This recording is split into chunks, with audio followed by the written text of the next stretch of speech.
Hi, this is Carrie, and welcome to Tandem Talks, a podcast meant to empower you to live your life your way. And I'm Craig. Join us as we go deeper with entrepreneurs and their journey creating success in business and life. Hey everyone, this is Chris Decker. This is the inaugural episode of the Tandem Talks podcast. We're going to get to know your hosts, Carrie and Craig. And how's it going, guys? It's going great. Thanks for taking the time. We appreciate it. Good to see you, Chris. Happy New Year. We're recording this in the beginning of 2021. Did you both set any resolutions? Gosh, I don't know that we did. Usually we have a family slogan too. I don't know that we came up with our family slogan yet, although we've thrown some ideas out there. Last year's family slogan was, we can do anything if we work hard enough, which I think was good, but I don't know about on the go forward. Yeah, we've got to get the kids together. That's where we have to synergize with our 7-year-old and our 3.5-year-old. So we are starting a podcast. That's a resolution, right? Absolutely. I like how you're involving the whole family in that yearly goal setting and setting that intention as well. How have you applied that kind of family aspect to your businesses? Well, Carrie and I own all of our businesses 50-50. So it's a family just by that shot. But I think we really started with the vision of like how we want to live before we started our businesses. And I think having a clear vision of how you want to live and what you want to create is so valuable, because then we knew the reason we were building our businesses was to get more time with our children. Like we talk about becoming, full-time parents and entrepreneurs versus just building a business to be successful and then not involving kids at all. So I think what's interesting and what we've worked to do is talk to them about what we're doing, why we're doing what we're doing, and involve them as much as possible. So yeah, it's been fun and also very challenging with a 3 and a 7-year-old for sure. Yeah, when we've just been pretty candid with our kids just about entrepreneurship and that business isn't always easy. Mm-hmm. I think that's one thing sometimes social media gives us the impression that it's all glamorous and it's all fun end game stuff, but our kids really do get to see the hustle and us, making decisions that sometimes other people aren't willing to make. And it's neat. It's a neat window of insight to be able to give young people, is just kind of the raw and the real nature of actually building something and building something more long-term too. So that's been fun to incorporate a lot of life lessons in through that mantra. Could you both share a little bit more about your story? How'd you get where you are today? Sure. You want to start or? Let it rip. All right, cool. So, I did the finance and econ thing in undergrad. I got a good job with Deutsche Bank out of college, was doing well, and then moved into GE Capital. And I was actually a risk analyst when I first started realizing I did not want to work for somebody else forever. I think a lot of people might go through that, especially in their early mid-20s. And then I started investing a little bit and then bought my first piece of real estate at 24, 25 years old. But then realized like I didn't have the wherewithal to scale that to any real serious level at an early age. And I was like, well, how am I going to control my life and be able to control how I live my day if I can't scale to a significant level? So I was actually frustrated. I did what was the solution that everyone, went for in the early 2000s, which was go get an MBA, right? Get one more degree. But that I started that process, but that wasn't really going to fix the issue. And what ended up happening for me and ultimately Carrie is we ended up meeting some couples and some entrepreneurs who had become very successful running side hustles, kept their day job, but then had scaled those to several million in revenue and were able to step away from their corporate careers. And I was extremely fascinated and intrigued and started to pursue them, kind of went into a little stalker mode. And eventually they agreed to mentor me. And that relationship, those relationships have made a huge impact. And we talk a lot about so many people are focused on well, what am I going to do to be successful? And a lot of times the question is, well, who do you know? Who are you going to get around who's already done it? And then you can just emulate that success. And so, we talk about having community and mentorship is such a vital part of the success. And for us, it made all the difference. So that's kind of my story up to that point. And then I met Carrie actually through some of those business partners, which maybe you want to share your background a touch. Yeah. And I didn't have any traditional business background at all. I actually studied sociology and women's studies. So I had 2 liberal studies degrees. I was nearing graduation and really hadn't considered entrepreneurship in any capacity, but I am an athlete by background. So there is like an undertone of competitiveness and hard work ethics and all that ingrained into me. But what ended up happening is just sort of a deeper assessment of like, what do I really want my life to look like 5, 10, 20 years down the road? And the fact was I was going into teaching, which is a beautiful career. I really love teaching children, but the nature of what my day-to-day life and really year-to-year life was going to look like with some of the limitations and restrictions of that type of work, it just wasn't really going to cut it. And I got pretty claustrophobic pretty quickly, only having one way to make money. And so it really became like, what are my actual options? And so not having a business background, not having a lot of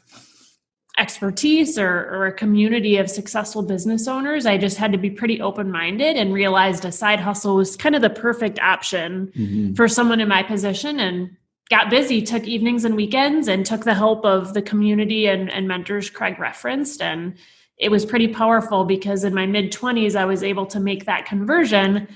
And really my part-time businesses were making me more income than my full-time job. So it just gave me some pretty awesome options and autonomy. And you stepped away to become a full-time spouse. A full-time spouse. Yeah, we didn't have kids yet. 3 kids. So. That was actually a pretty good lifestyle. that was pretty good. Like imagine when we had all that time pre-children. That was something. We thought we were busy though. Too, we thought we were busy. We were, but not to the extent we are now. That's for sure. Yeah. Well, and I mean, we always say if you want to have a really, a marriage full of a lot of robust conversations, become a risk analyst and marry a feminist, because we definitely have had our differences and have always figured out how to manage through it. And I think that's what makes us stronger in some ways, is like being able to see those strengths. But yeah, so then we scaled our first company, basically building and driving online revenue to some companies, and that to several million. We got that to, I was in my mid 30s. Then I was able to step away from the corporate banking career, and we were able to actually become full-time parents at that point, because we had a 2-3-year-old daughter. And so that while we were building that, we also started realizing, hey, we can teach other people how to be successful. So we started an educational company doing some coaching and educating there. And eventually that morphed into public speaking and built that up. And that's created enough income where we've really been able to wake up and do what we really want, what we really value. And that now has become really helping other people. And so that's morphed into a book that we have coming out in June, which is part of the impetus for this podcast, and teaching people how to side hustle, but how to do it in a way that can be very impactful and that can really help them drive and manifest the life that they want, versus just making a little extra money and poking things with a stick, which is where I think a lot of side hustlers end up. So then that's led to a few other passion projects. You want to talk about those, hun, that we've got in the hopper? Yeah. So like I said, having my background and wanting to make a big impact, children have really been at the heart of that. And so it's been powerful as we have grown in our success, and confidence and self-image in so many ways has now been able to start our own nonprofit. And that's really anchored around helping children who don't necessarily have families, and helping older children in the adoption process actually find families. And we talk so much about association and who you associate with, and really working to help children who don't necessarily have that association in their life really secure that. So that's been a really neat passion, and we're excited to really grow that over the upcoming decades. Yeah. Well, and of course, being a finance guy and former banker, I should say, I like to invest. So we've gotten to do some of that now, which has been fun, and start to invest in other people's goals and dreams, which is a process and challenge, but also like really exciting. And the thing that I needed was enough security to really do that in a way that was fun and sporty versus, when I was in my 20s, if you saved $5,000, it was like, wow, I really have to be smart with this. So it's been neat to just be a little bit more freelance and carefree almost with some of that investing. So, yeah. that's where we're at, I guess. We have the book coming out. We've got the operating companies and Tandem Consulting, Tandem Giving, and then now Tandem Talks, which with your help, very much appreciated. Thanks, Chris. Absolutely. What I'm hearing is this story of a couple that grew together. In contrast, different worlds coming together and building a life on your terms. And it even sounds like, even though you've reached a point of success where you could hit the easy button, you've decided to take on more and to continue to create an impact and to continue to take on new challenges. So with this show, the opportunity for people to follow along as you learn new things, but for you also to be able to teach them the habits and the skills and the tools that got you where you are today. I think that's exceptionally special. And especially in June, this book is coming out. What's it called? What's it about? You want to take that one, hon? Yeah. So it's called So You Want to Start a Side Hustle. And it's a lot of mindset, a lot of getting your foundation really strong, a lot of identifying what your actual life vision is, and then having that align with the way your life is set up so that you're actually in a position to not just grow as an entrepreneur, but have a great life across the board. And we're very big believers in holistically building a life and really using entrepreneurship as a tool to create a great life, not just exclusively to make money. And so there's a lot of great topics in there that we found really central to our journey. An area that I've been really passionate about is just the personal development and the leadership growth that was really required for me at 22 years old to focus on if I really wanted to be successful to the scale that we've been able to create. And so there's a lot of topics that are very much central to our story and what we've seen prohibit a lot of people becoming successful. And the people we have seen really scale and grow have been very central to why and how they've been able to do that. So, yeah, I mean, we've helped and coached a lot of people over the years at this point, and we see patterns. Like we see clear patterns of people who mess up, building a side hustle and building a business and not doing it the right way. And, if we can help people with some of those patterns, I mean, that's the goal. And so, I always had a goal to write a book, and I think it was something that you've always wanted to do for fun. And, Carrie, if you get to know us better, you'll know that I tend to debate and think and overanalyze just about anything and everything. And Carrie's like a lot of times just like most of the time ready to just like go. And I was like, yeah, maybe we should write a book. And she's like, yeah, let's write a book. Okay, we'll start tomorrow. And I'm like, what? No, I just want to think about writing a book. So it sort of just morphed as something that was an idea. And the more we got going on it, and we got a really amazing literary agent, and McGraw-Hill agreed to publish it and gave us a really nice offer. So we just think that people who read it will be better off if they're side hustling or have a business right now that they've got going, but they're not really sure how to go next level. I think there should be some content in there that should be really helpful for people. And we're excited to pass it on for sure. Yeah. Well, and one thing that I realized being on social media more the last couple of years is that just there is a bit of a gap for the average side hustler. There's a lot of business books out there. There's a lot of personal development, leadership content, but there's not a lot of content specifically curated for someone who's building a business, but also has to keep their day job. Yeah. And so we really kept that in mind because that is what we lived. And I think there's a lot of really specific mindsets that can go a long way for someone who's serious about their side hustle, not just kind of poking at it with a stick. Yeah. And a lot of the side hustle books, they talk a lot about the what, right? Like what are you going to do? Like, oh, I'm going to do, drop shipping, or I'm going to do FBA, or I'm going to do network marketing, or I'm going to do, I'm going to start an agency or sell real estate. And those are all fine, but it's a lot of times all the things around that, if they're not right, like your mindset and what we call your life set and having a clear life vision and having a plan to scale and automate, if those things aren't in play, like if your jobs and your finances all messed up, like you're not going to run a successful side hustle. And so we just really want to set people up with the right foundation, and hopefully the book will do that for folks.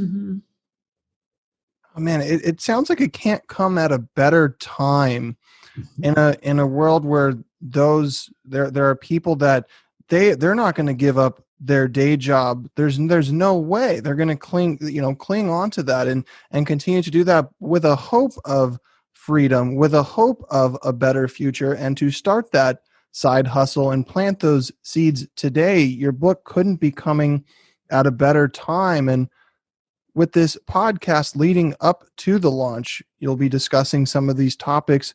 Who are the kinds of people that will be coming onto the show?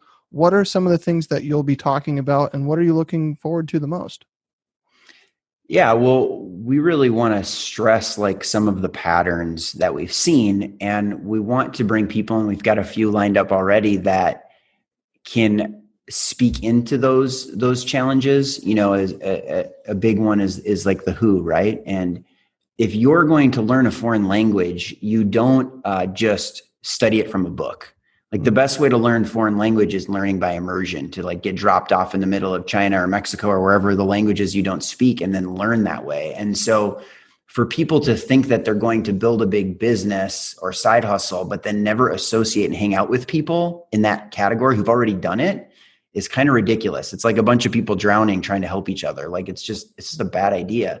So our thought process is, how do we bring in people who've done it successfully, and we think will be able to articulate well some of the points and have lived the content, versus someone who just has a theory. Because I think one of the challenges with social media that we see is there's a lot of people who can get a lot of likes on their content, but they haven't actually built or created anything or driven any revenue significantly. And so it creates kind of this dynamic where you're like learning, or you're paying for some random course, and you're like, well, how do I know these people are legit? And so we want to bring in people that maybe are not billionaires, but are people who've built real businesses, and that can talk to those success principles that we're laying out in the book.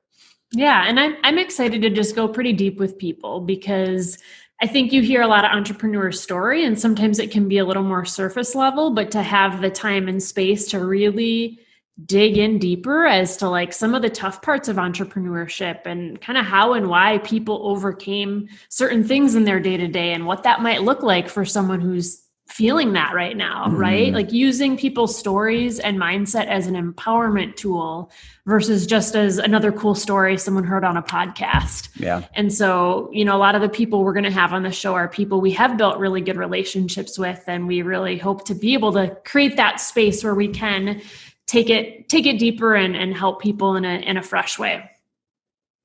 You mentioned stories and being able to connect through that. Are there any stories that you've sort of given in your public speaking that you would share with us today, either of you? Yeah, so many stories, I would say. Which ones? The dumb ones, the smart ones, or the comedic ones, I guess? Maybe one that does all of those things. I think the biggest thing that I did early on in entrepreneurship that was smart, and that I'd love to hear what you would say on this, Carrie, is I just was willing to throw my body around and like really go for it.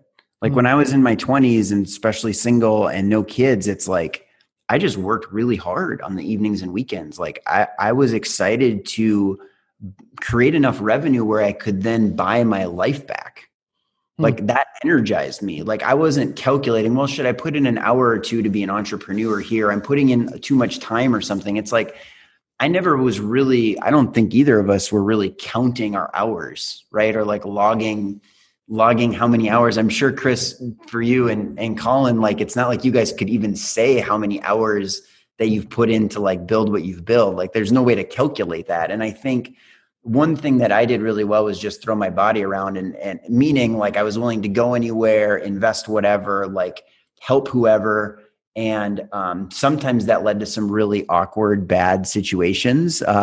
And sometimes I blew a lot of money that I shouldn't have blown. I mean, I can remember flying out to California one time to meet some people in San Francisco who then ended up not meeting me. And then I drove down to San Diego, and those folks, basically I was essentially like no-showed on an appointment to get a client on board. And then I drove back up to Sacramento and it didn't work out. And so then I flew home, and just like on the plane, like literally crying, like on the way home. Cause I'm like, what am I doing on my weekends? And I go into my office and people be like, what what did you do this weekend? And I couldn't even tell them because it was so unrelatable and so weird and strange, but at least I was willing to like put in the effort. And so I was never going to be able to say to myself that I didn't care and that I wasn't willing to try and like really go for it. But for me, being a risk analyst, it was still safe because it was like I had my day job, right? Like I had my regular income. It was just like on the evenings and the weekends, I was going to use that to create like another level of lifestyle or wealth or whatever else, people want to create. And so it was really fun. It was adventurous. It made a lot of sense. I've got so many stories like that. Sometimes they worked out and many times they did not. but that's the beauty of entrepreneurship. And we even talk about in the book that if you take the word adventure, it breaks down into two Latin words, add and then venture. And so you're literally like adding venture. If you're going to add a business, it's going to be an adventure. And so like when I start to embrace entrepreneurship as an adventure, it becomes this like really fun, exhilarating process, right? But if I'm thinking about it as like, I want this one goal and it's like got to work out and it's going to be a straight line, like forget it. You'll spend your whole career frustrated and angry. I mean, unless you're a genius or really lucky, which, I didn't fall into either of those buckets. So I guess that's a little bit of a story and some mindset there. Go ahead, Carrie. Yeah. I mean, for me, so much of the early days of growing our businesses, it really stretched me mentally, emotionally, physically. And like I referenced, there's just a lot of things when you truly think about scaling a business that are activities and habits and areas that other people probably aren't willing to do. And so it by nature puts you in a very unconventional bucket. And I mean, I've got stories going to the UK 6 months pregnant by myself to do some public speaking and coaching people there, running through train stations, changing my clothes and change train stations, like doing weird things to just hustle and, create the momentum that I needed to build my businesses, or going to Jamaica and doing keynotes in sort of sketchy areas of Kingston, Jamaica. And we get there and there's just a lot less people that showed up to the event. And we're like, why? Like, what's going on? Why aren't there as many people here? And someone was like, oh yeah, even the locals won't come here. It's too dangerous. And so it's just like all these weird scenarios where you do have to have a sense of adventure. You do have to embrace the process and really embrace that you're doing something non-traditional. And then it's going to yield non-traditional results. Amen. Even in the US, doing road trips or getting on planes and going and helping different business partners and staying in places with bed bugs and just like, you want to like pull your hair out, like, why am I doing this? But really keeping that bigger life vision ahead of you so that why the heck you're dealing with bed bugs on a Saturday night when you could be at the club or the bar with your friends, doing the usual thing, and just keeping in sight like the reason behind or the fuel or the why, I think is so powerful. But we've got an artillery of stories like that. It's just sort of a snapshot into the hustle. And that's why in a lot of my content, I say, enjoy the grind, because for us, it has been a grind. It hasn't been easy. I don't really know that any entrepreneur could say, oh, my journey's been easy, especially if it's created like long-term results. But it's that enjoyment and the joy you bring out of that grind that I think makes all the difference. And in so many ways makes a life, not just making a living. So, yeah. Well, and what's super powerful about that too is just like, if you can enjoy like being stretched, right? I think Ray Dalio calls it struggle well, learning how to struggle well. It's like so beautiful. It is beautiful. Yeah. And so like, if you can learn that, then that's like so much of the fun of life. And then you can do all these cool things like write a book or start a podcast. And it's like, yeah, I don't know what we're doing. Like we've never done something like this before, but that's okay, because that's the adventure. And if we embrace it, we can have a lot of fun in the learning. So yeah, I do think like there's a little bit of a sense of, I don't know what the right word is, Chris, you could maybe agree with us or not on this, but entitlement with folks now, because there's so many entrepreneurial options, right? Like you can start a podcast, you can be a social media consultant, you can do all these things that like people almost feel entitled to the success. And so like we had to do a lot of physical things like fly around and stuff to grow some of our businesses. you might not have to, but you're going to maybe be stretched. You just might need to work harder. You know, a lot of people will say, well, I'm not getting the results that I want in any industry. And it's like, let me check your work ethic, boss. Because if your work ethic were to match what we were doing in our 20s, like you probably have more success, right? And so I'm not saying you have to work super hard and not see your family or whatever, but like if you want big time success, you got to put in a big time work ethic. So that's just the way of life. That's how it should be. It's something that Carrie said. And how many of you are listening today? I'm just going to address you right now, where you really, really want something. It's so crystal clear. You have that goal. It's on a vision board. Whatever that happens to be, it's going to take something to get there. Something that Carrie said was exceptionally interesting was you have to do the non-conventional activities to generate the non-conventional results. And what Craig is saying, what Carrie said, is not you have to go work yourself to death. No. It's to enjoy that struggle, enjoy the grind, because it's the unconventional activities that will lead to the unconventional results. Anyhow, do you have any hopes for yourself in the future? This is my favorite part of these inaugural episodes, where I get to ask you to leave a message to your future selves. As you've gone through this podcasting journey, how do you hope to grow?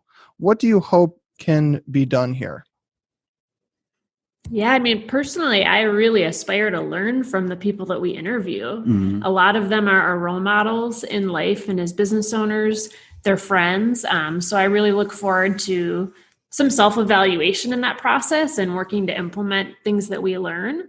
I also really aspire to build those relationships on a deeper level and give people some limelight, because I think their stories, if they've inspired us in some way, they really deserve to have an amplifier and have more people tap into what they know.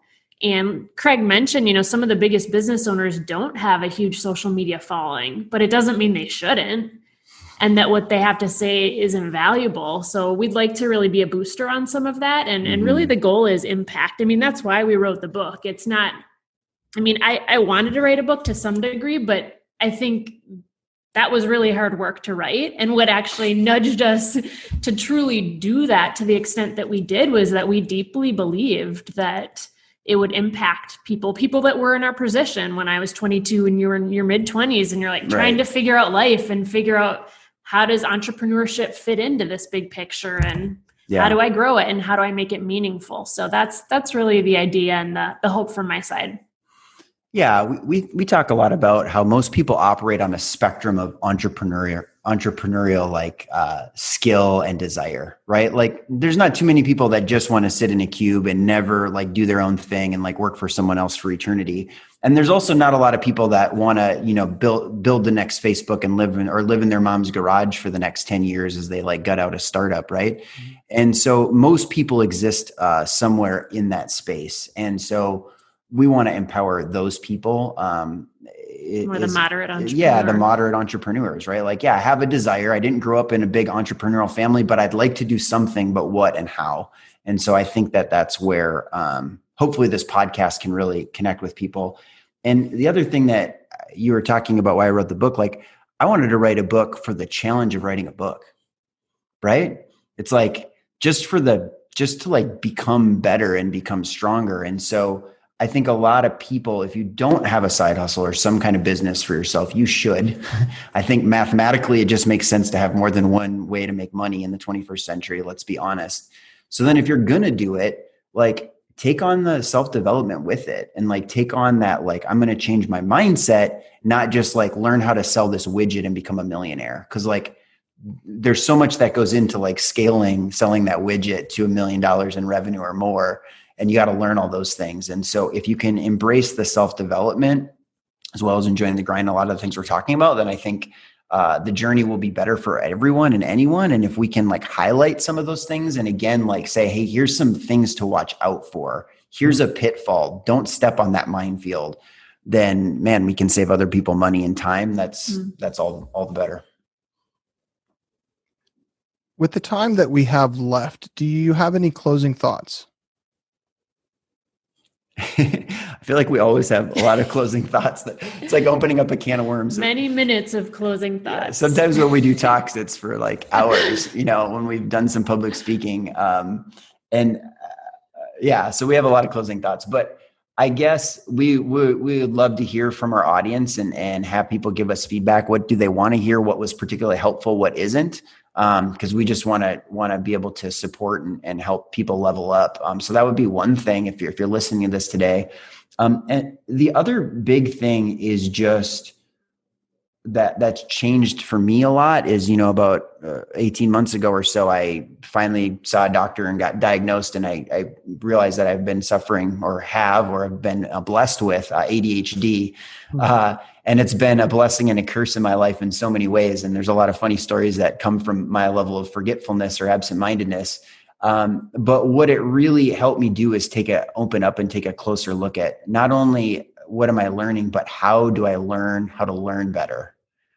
And I think when I started pushing and challenging myself more and being more honest about how do I grow faster and better, it really has opened up a new world for me in terms of change and development and really happiness. I mean, taking my meditation game has improved. Like there's so many things that we're doing that I wasn't doing before that have just all been better and more helpful because I'm learning how to learn. And so there's a lot of content out there on that already, but I think we want to take some of that and apply it into this environment, into side hustling, and say like, hey, you've always had a job. You've always done this in the evening. Like, how do you learn to change those habits so that now you're building a business and you can create success and manifest a really beautiful life? So I guess those are two thoughts that I have. Yeah. One thought from my side and just a hope for the audience is just the idea of implementation.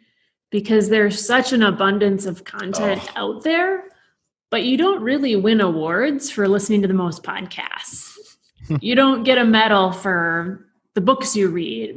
What puts people on stages and gives people a great lifestyle, and I think deeper happiness and significance, is that they actually go and implement the concepts, the success principles, the different ideas that they actually learn and really absorb from what they're taking in. And so that's my challenge to people. And I hope that we can really provide a lot of really straightforward action items and the speakers that we bring on. But I double dare you to get beast mode on implementation. And I think that's where the most growth and change is really going to come for people. So yeah, I just want to echo that. There's a anomaly and kind of a challenge with people consuming too much and not doing enough. And definitely there needs to be a balance. It's good to consume and to get new content and new thoughts, but you got to be out there hustling for sure if you want to take it next level. So that's a really, really important thought.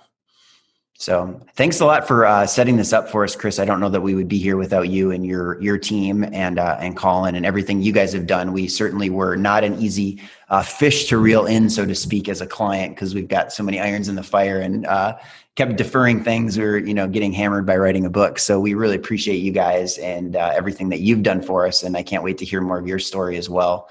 And so hopefully this podcast brings value and helps people. And one of the things that we always make like a high value is helping people in the things that matter most.